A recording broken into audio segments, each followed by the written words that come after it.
Thierry, tu es en train de visualiser sur cette carte le parcours des Templiers, que tu connais déjà très bien, je pense. Donc, qu'est-ce que tu en penses ? Je pense que depuis le temps que je viens ici sur Millau, entre les vacances et les reconnaissances, je vais être celui qui le connaît le mieux. Je connais tous les yeux fermés. Qu'est-ce que j'en pense ? C'est que l'année dernière, c'était une première qui s'est bien passée dans l'ensemble, mais c'est vrai qu'il y avait des choses à améliorer. Je crois que sur ce point de vue déjà du parcours, tout a été super amélioré. On nous garantit un parcours plus fluide. On a pu l'apercevoir avec une partie très roulante jusqu'à Perlot et des grandes pistes.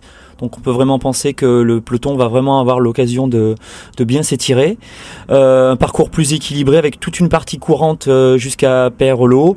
Mais après cette petite montée aux champignons préhistoriques qu'on va enfin voir cette année, ça court bien encore jusqu'à Saint-André-de-Vésine où on va trouver des petites côtes qu'on voit moins repérées sur les cartes, un petit peu plus traîtres, où on rentre dans la mi-course et ça va être l'occasion de s'apercevoir que ça commence à tirer un petit peu.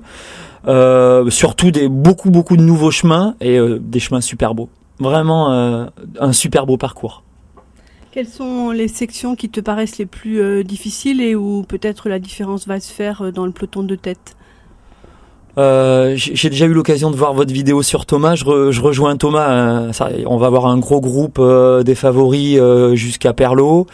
La montée, j'en reparle, du champignon préhistorique va déjà, même si tout le monde quasiment va la faire en marchant, chacun va déjà marcher à son allure et on n'aura plus un gros peloton en haut.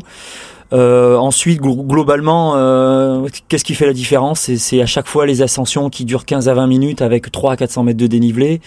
À chaque fois, c'est ce qui va épurer le peloton et amener un individu à s'extraire et à quasiment être tout seul. Donc il y a 4 grosses montées sur le parcours. La section les plus jolies, c'est après la Roque Sainte-Marguerite. Bon, autour de Roque Altesse, c'est magnifique. On le voit différemment cette année de l'an dernier.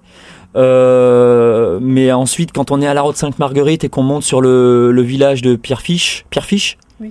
Déjà, c'est bon. La montée est très rude, mais ensuite de Pierrefiche à Mona, c'est vraiment super joli. Un petit chemin en sous-bois qui descend très longtemps. Où on a vraiment l'occasion de se refaire, vraiment de courir, une pose d'appui simple, pas du technique, pas du. Est-ce que je vais me faire une entorse ou non?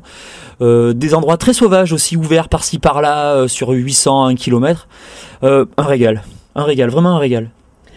Donc tu as effectué durant 2 jours un mini-stage, on va dire. Donc comment ça s'est déroulé ? C'était ton deuxième sur le parcours. Comment as-tu organisé celui-ci ? C'est une vieille habitude, en fin de compte, à force de me heurter et de rater les Templiers, j'avais fait comme tout le monde. On discute avec les autres coureurs, on s'aperçoit de ce qu'il faut faire. Thomas m'avait rapidement donné le conseil. Ça fait 4 ans de suite que je fais un stage d'entraînement pur avec une reconnaissance l'été où je viens et je randonne de façon à moins de perdre de temps pour plus courir pendant cet entraînement très spécifique des 3 semaines avant.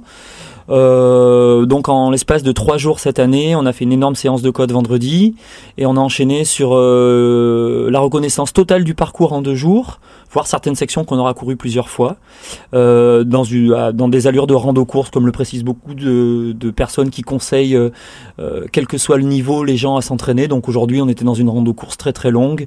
Hier, un tout petit peu plus courte, on a travaillé sur la fatigue et en l'espace de 3 jours, avec d'autres amis qui se sont joints à moi sur ma proposition, on loue un petit chalet ici, on est sur place maintenant, on est très bien et puis on engrange des kilomètres et de la confiance entre guillemets, on se dit qu'on a bien fait les choses et puis ensuite on retourne chez nous pour passer ces 3 dernières semaines en espérant être en forme 3 semaines après. Oui. Et le stage que tu avais fait au mois d'août, donc tu l'avais conçu comment ? C'est un stage axé un petit peu vacances parce que, comme le disait Thomas, il faut arriver à... On a des enfants, une femme qui trouve qu'on passe beaucoup trop de temps à la course à pied puisqu'on a déjà une profession. Et donc, et là, ici, il y a une piscine. Les filles adolescentes, vous leur dites qu'il y a une piscine, ça va, papa peut aller courir, on râle moins. Et donc, c'était l'occasion, avec des cartes et une application de téléphone, avant qu'il y ait déjà les ficelles bleues, d'essayer de se débrouiller tout seul à trouver le chemin. Ouais, on rentre, c'est une façon de rentrer bien avant le stage dedans. Voilà. C'est-à-dire que moi, quand je viens, on est à 100 jours. Des fois, ça m'est arrivé de t'envoyer les SMS, de te dire, tiens, il reste 100 jours pour les Templiers. Alors, ça peut paraître fou, mais c'est vraiment, chez beaucoup de coureurs, et quel que soit le niveau, une nouvelle fois, c'est un investissement terrible, les Templiers. C'est la plus belle course de trail en France.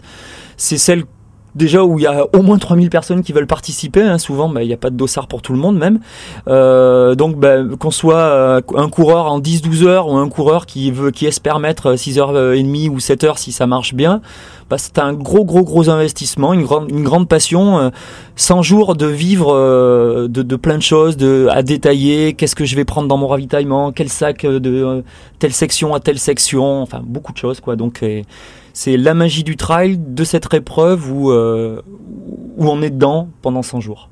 Tu as modifié un petit peu ton approche cette saison de la compétition, tu as fait des compétitions un petit peu différentes. Globalement, est-ce que tu es satisfait de ce que tu as vécu ? Je suis pas super satisfait de ma saison, entre autres des championnats du monde qui pour moi ont été ratés, mais bon, j'attendais pas le championnat du monde qu'on a eu, c'est-à-dire que on a beaucoup de gens qui nous ont dit ce sera roulant, ça l'était pas, je vous assure que ça l'était pas. Je sais que les gens nous croient plus ou moins maintenant, mais enfin bon voilà, donc je me suis trompé et puis c'est vrai aussi que je me suis habitué dans la façon très méthodique et très poussée de l'entraînement et de tout ce qu'il y a autour. Je suis quelqu'un qui a besoin d'avoir beaucoup de certitude, qui sait où il met les pieds, qui sait si ça tourne à droite, si ça tourne à gauche, j'ai beaucoup de mémoire. Et donc quand on a débarqué en Irlande et que je savais rien, ça m'a beaucoup perturbé. Là j'ai vraiment besoin de venir ici, de tout faire plusieurs fois, de tout connaître par cœur. Voilà, je dirais que peut-être mon mauvais côté aujourd'hui, c'est de pas être très très bon dans l'inconnu. J'ai besoin de tout paramétrer pour pas faillir facilement quoi. La saison de toute façon c'était les championnats du monde, bon ça j'ai déjà dit, c'est plus ou moins raté, il reste les Templiers. Les Templiers je les ai gagnés en 2009, donc de toute façon je suis serein, je l'ai dit, ça n'a pas changé. J'ai gagné les Templiers en 2009, ce sera la plus belle journée de ma vie de sportif, et puis depuis je continue à vivre avec la même passion et l'espoir de regagner, mais serein. J'ai gagné, on vient, on rate, tant pis, c'est dommage, on est des compétiteurs, on vient pas pour rater, mais c'est la vie, il y en a 30 qui veulent gagner, il y en a un qui gagnera, d'autres qui seront déçus. Mais en tout cas, il y aura eu cette belle période à vivre de cet entraînement, on est dedans, on a de la chance de faire du sport, tout se passe bien, c'est une belle vie. Et puis il y aura les Templiers encore l'année prochaine s'il y a la santé. Quel serait le coureur que tu mettrais comme favori en dehors de toi-même ? Qui je souhaiterais mettre, je sais pas. Très sincèrement, Odile, j'ai pas trop envie de répondre à cette question-là. Il y a un des coureurs avec qui je m'entends le mieux, mais il y en a pas qu'un. Et puis pour vexer personne, et je préfère pas répondre.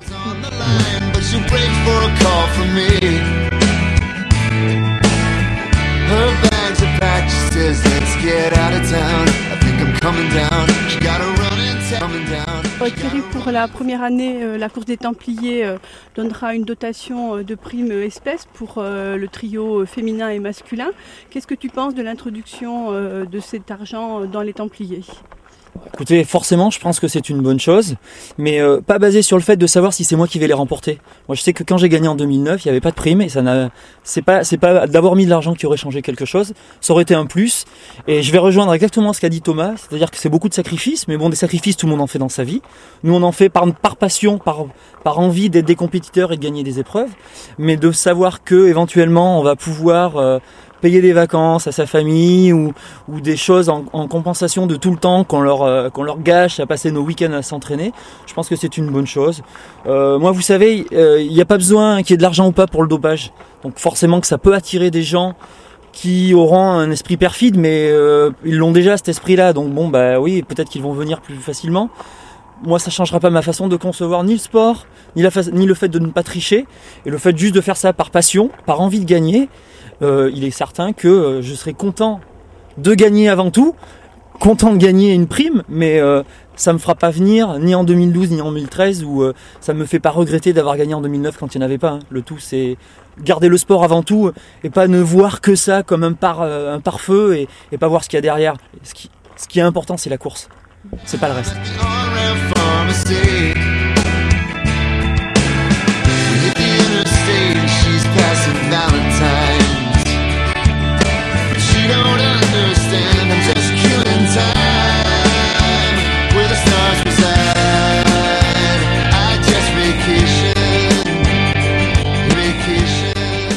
Alors Thierry, nous voilà tout à fait à proximité du final. Après, on arrive donc sur cette aire d'arrivée après la grotte du Hibou. Donc voilà, quel est ton sentiment sur cette dernière section qui reste souvent dans les mémoires des coureurs?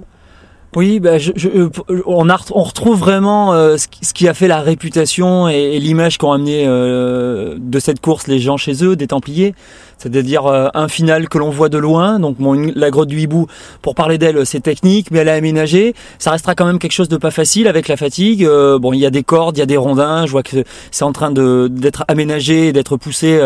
On voit qu'il y a beaucoup de travail. Je sais pas combien de personnes travaillent là sur cet aménagement-là, mais il y a du boulot. Le nombre de rondins qui ont été descendus, j'aurais pas voulu le faire. Ensuite, ce qu'il y a de génial, c'est les 6 derniers lacets qui surplombent le domaine de Saint-Estève juste avant d'arriver en contrebas sur l'aire d'arrivée. Voilà, j'espère que j'entendrai pas trop la musique avant d'arriver. Ça sera signe que beaucoup de coureurs soient arrivés. Mais en tout cas, on entendra le speaker, on entendra la musique, on verra les gens avec des jumelles, on verra serpenter les coureurs qui descendent. On va retrouver ce qu'il y avait avant, et je pense que les gens en seront très contents et garderont cette image-là qu'on avait besoin de retrouver par rapport au fait de rentrer plus dans le centre-ville avec quelque chose de moins personnel, de traverser des routes, de passer sous un pont. Là non, là on est dans la nature et il est là, ce Puncho d'Agast, il est au-dessus de nous, on l'a mérité, on en vient, et puis il y a ces beaux lacets pour finir où on peut vraiment laisser les chevaux aller, laisser déborder sa joie, ses pleurs, ses rires, ce qu'on a envie, parce que voilà, ça y est, c'est fini, on l'a fait, le Templier de 2011, il est terminé, et puis on est content, on est fier de soi. Bon, à dans 3 semaines. À dans 3 semaines.